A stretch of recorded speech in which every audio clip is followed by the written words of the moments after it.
अभी खाकी में दूसरे इलाके में जाकर पैसे मांगने की वारदात के कुछ ही दिन हुए थे कि दूसरी तरफ सांगवी के सृष्टि चौक में दुकान 10 बजे रात के बाद क्यों खुले हुए हैं, पान शॉप्स 10 बजे रात के बाद क्यों खुले हुए हैं, इसके लिए सब इंस्पेक्टर की वर्दी पहन के, पुलिस उपनिरीक्षक की वर्दी पहन के और साथ में उनके सो कॉल्ड मित्र बैंक मैनेजर के का एम्ब्रॉयडरी कराया हुआ वस्त्र पहनकर पहुंच गए और जोर जोर से चिल्लाने लगे कि तुम इतनी रात तक ऐसे कैसे खुला रख सकते हो और इसके लिए तो पहले तो बंद करो और 2000 रुपये हमें दे दो। पुलिस नायक घोड़े और नड़े जो उधर पेट्रोलिंग कर रहे थे वहां पहुंच गए और उन्होंने उनसे पूछताछ शुरू की। अब उन्होंने जो जवाब दिया वो बड़ा ही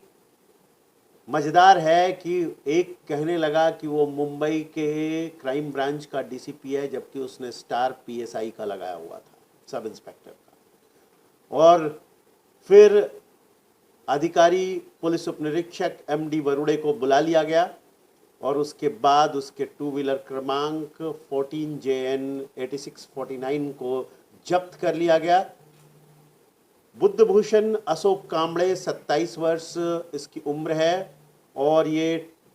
टावर लाइन, मूल पता अंबेजोगई, जिला बीड का रहने वाला है, लेकिन बहरहाल निगड़ी मेहत्रे बस्ती में रहता है। और उसका दूसरा साथीदार, दूसरा मित्र औदुंबर भारत जादव, वो तीसरा मजला बिशावा होटल के पास शमशान भूमि कासारवाड़ी पुणे में रहता है और मूल गांव उस्मानाबाद का है। इन दोनों को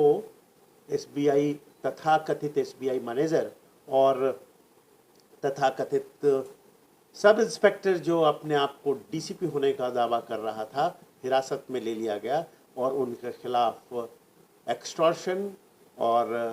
468, 471 और 170, 171, 34 के आधार पर कार्रवाई कर दी गई है। और इस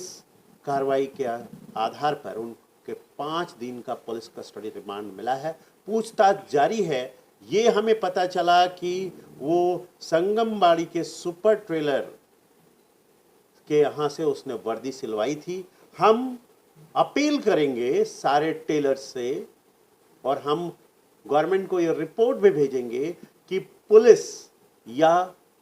तत्सम जो वर्दीधारी सरकारी नौकरियां हैं, उनकी वर्दी बनाने के लिए उनके आई कार्ड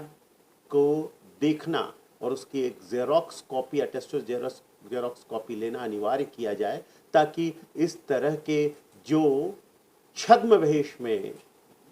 पुलिस बनकर या दूसरे ऑफिसर्स बनकर जाते हैं वो ना हो सके। दूसरी बात, अगर वो किसी फिल्म के लिए और इसके लिए कर रहे हैं तो स्थानिक पुलिस स्टेशन से जहां वो वर्दी बना रहे हैं उन्होंने परमिशन लेनी चाहिए। तो मेरी ये गुजारिश है लोगों से कि जितने भी टेलर्स हैं, जितने भी दर्जी हैं, कि वो इस तरह के नियमों का पालन करें। हम अपने यहाँ के दर्जियों को ये नोटिस तो देंगे, लेकिन जो दर्जी हमारे इलाके के बाहर हैं उसके लिए हम ये लिखित प्रस्ताव डीजी ऑफिस के मार्फत से सरकार तक पहुंचाने की कोशिश करेंगे।